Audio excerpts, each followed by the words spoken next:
money, respect, women. These are in short supply to the average sim racer because we're all too wrapped up in this thing. Why?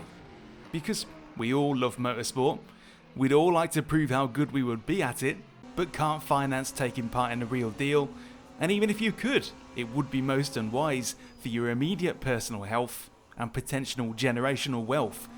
Both are gambled when you take to the track for real, so it ain't for everyone at every time.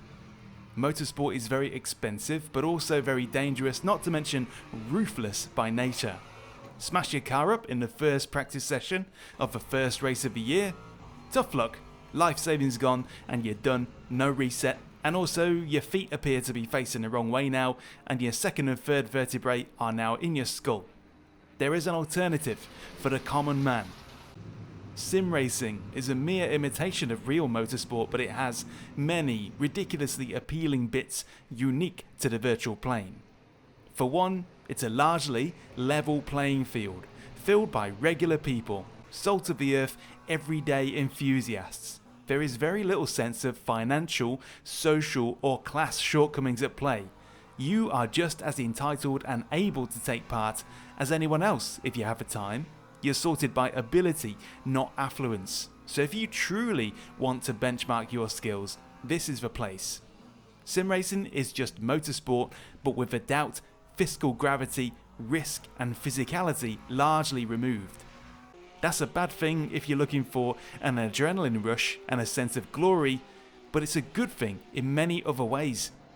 All cars on the grid are in perfect, pristine condition, with no hidden variants and no unwarranted mechanical failures. The age range and nationality spread of your typical sim racing grid is always something to admire. I'm 36.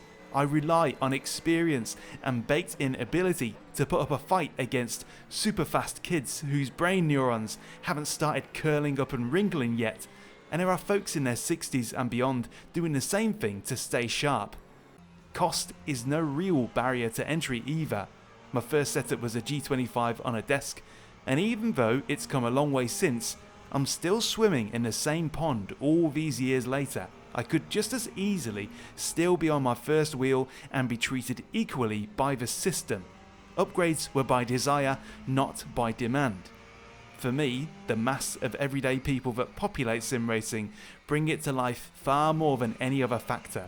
And the truth that there's no real money or real limbs on the line keeps them mostly pleasant with one another. When you strip away all of the cost, logistics and complications of motorsport, and they are the gigantic inhibitors of it, you're left with just the creativity, community and skill that's within most of us. An individual can shine individually. You don't need a support crew. You can race completely solo with ease in a car that is entirely yours in spirit. Your victories are also completely your own, with no team to split the spoils. It was all you. And if you clatter someone and destroy their car, you don't have to drive home feeling guilty about how much rain you've just brought down on their parade. They can go again in an hour or less and it didn't cost them anything. Sim racing focuses far more on the people than the process. Even at low levels, real motorsport is fueled by glory, exclusivity, pride and money. It is what gives it its allure and magic. It wouldn't be so enticing if it was easy to obtain. The fact that sim racing is not like that is one of its strengths, not one of its weaknesses as is so often perceived. Almost all sim racers have a streak of insecurity about what they do, big or small. It's present in my own words right now, but they are two halves of a motorsport community that thrive because of the other. Sim racing wouldn't exist without the awesomeness of motorsport providing us with the inspiration in the first place. And motorsport is kept relevant by the fans that grow up and want to watch and even partake if they get that far. Many of which were led down that path upon first contact years ago with Gran Turismo, for example. I know I was. They need each other to survive long into the future. They're allies, not competitors. If you are one of sim racing's many frustrated dreamers, the type that feels like you missed your calling, that you deserve to be on a grid for real if only you'd been born into a different path, you should reflect on why so many professional, established drivers still take part in sim racing regularly. Sim racing is not inferior, it is simply focused on many of the best aspects of motorsport with a much more easygoing nature.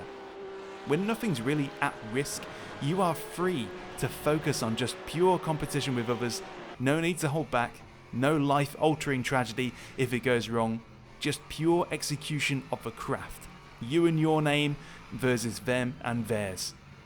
Ultimately, sim racing is, for me, like any other sport or esport, it's a mental arm wrestle between you and everyone else on the grid.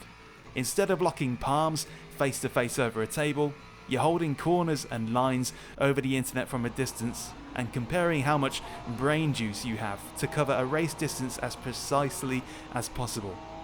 All the esports and sports in the world are just forms of competition in different flavours. Ours just tastes like knockoff motorsport.